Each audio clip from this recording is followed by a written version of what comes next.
Sa patuloy na pagtaas ng presyo ng gasolina, marami sa atin ang napapaisip. May mas praktikal pa bang alternatibo para makatipid sa araw-araw na biyahe?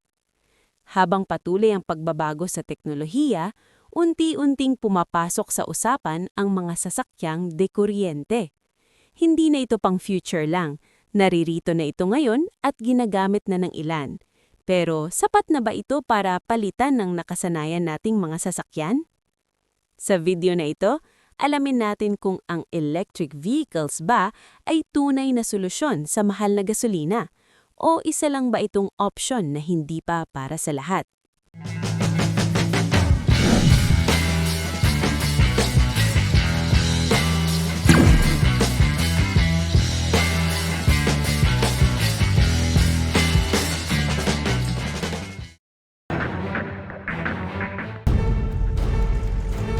Halos hindi na matanaw ang dulo ng pila sa ilang mga gasolinahan nitong Lunes, bisperas ng mega oil price hike.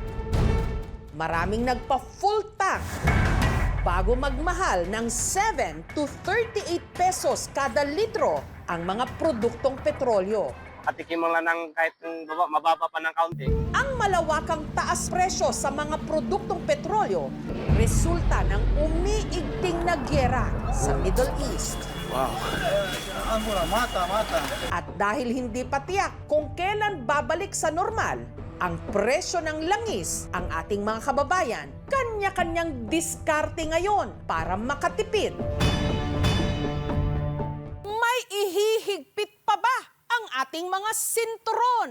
Baka dapat imbes na de gasolina, o electric cars na. Ang isa sa mga nakikitang solusyon ng ilan, ang paggamit ng mga dumaraming sasakyan ngayon na hindi de gasolina. Ichina-charge ang mga ito na parang gadget o cellphone. At kapag full tank, full charge na, pwede nang umarangkada. Mga EV o electric vehicle. Pero karamihan sa mga electric vehicle sa merkado, milyones naman ang halaga. Di hamak ding mas mahal sa mga de-gasolina. Pero meron din daw na hindi inaabot ng milyones ang presyo.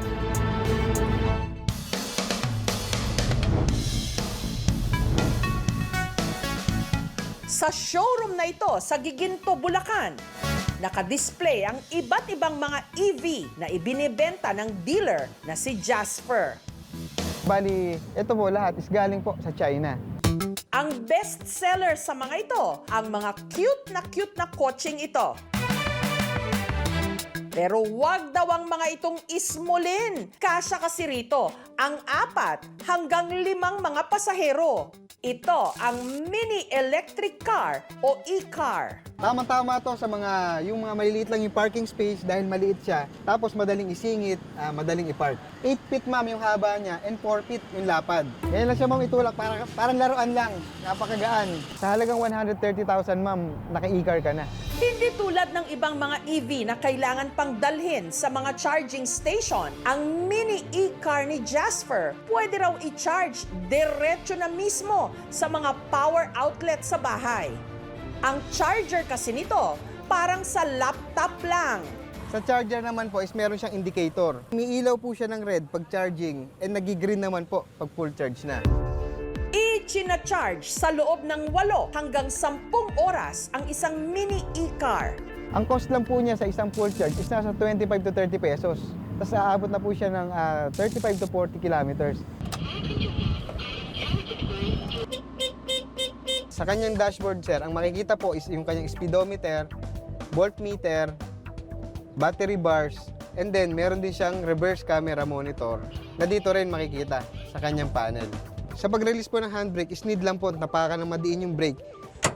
Pwede na po natin ilipat sa drive button. And then pag nakalipat po sa drive, pag tapak po sa accelerator, pwede na siyang paandarin. Usual po yung mga bumibili sa amin ng mga e-car is ginagamit lang po along barangay roads, subdivision. Nagbebenta rin si Jasper ng mga tinatawag na solar mini e-car. Bukod sa pwede itong isaksak sa power outlet, meron din itong built-in na solar panels. Kapag iminamaneho ito na tirik ang araw, kusa na itong nagcha-charge. Kaya mas tipid. Ang negosyante mulang Malolos na si Lourdes, solar mini e-car ang minamaneho sa tuwing pinupuntahan niya ang kanyang mga tindahan sa Bukawi.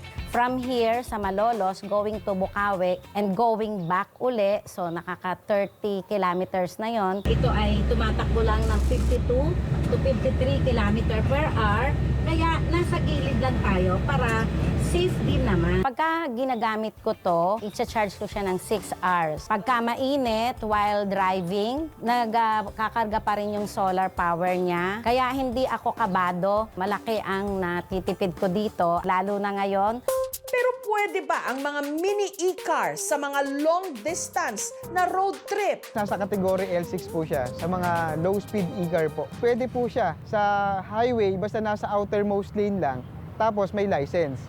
Hindi nga lang daw ang mga ito pwede pang gamitin sa mga expressway. Sa ngayon po, ang 400cc minimum requirement natin when it comes to expressway, wala pa tayong direct equivalent mula sa engine displacement ng mga sakyan natin papuntang electric power rating ng mga electric vehicles.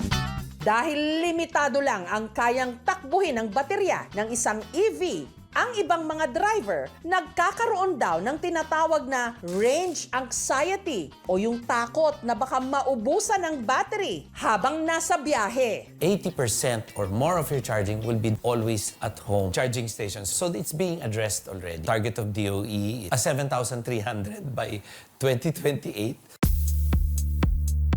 Pero meron namang mga EV na heavy duty.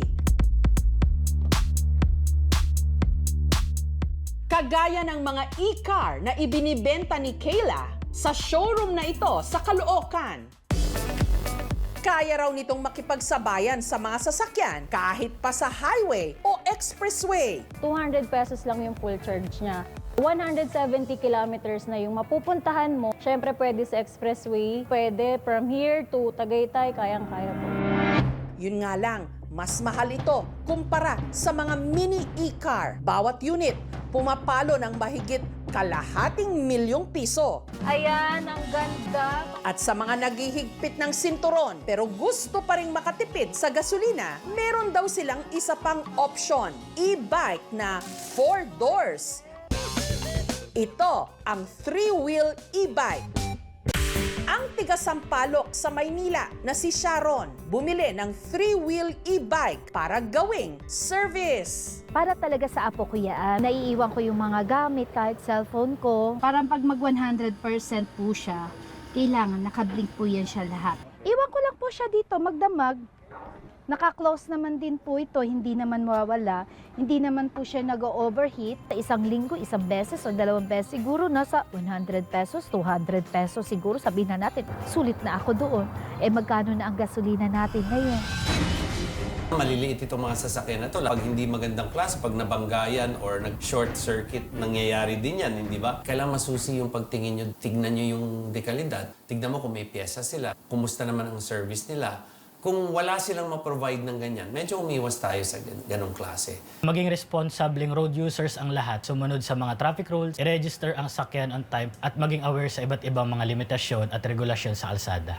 E-vehicles are always eco-friendly. But we need also to understand yung pag-produce nito ay nangangailangan din ng fossil fuel. Long-term solution really is public transport. Gayong wala pa rin katiyakan kung hanggang kailan ang giyera sa Middle East. At wala nang ihihigpit pa ang ating mga sinturon. Ano pa nga bang bago? Nasa atin ang remedyo at naghihintay pa rin ng pangmatagalang mga solusyon.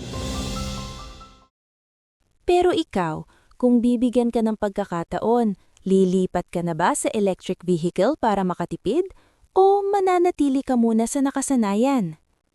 Sa tingin mo, Ito na ba talaga ang kinabukasan ng pagmamaneho o hindi pa ngayon ang tamang panahon?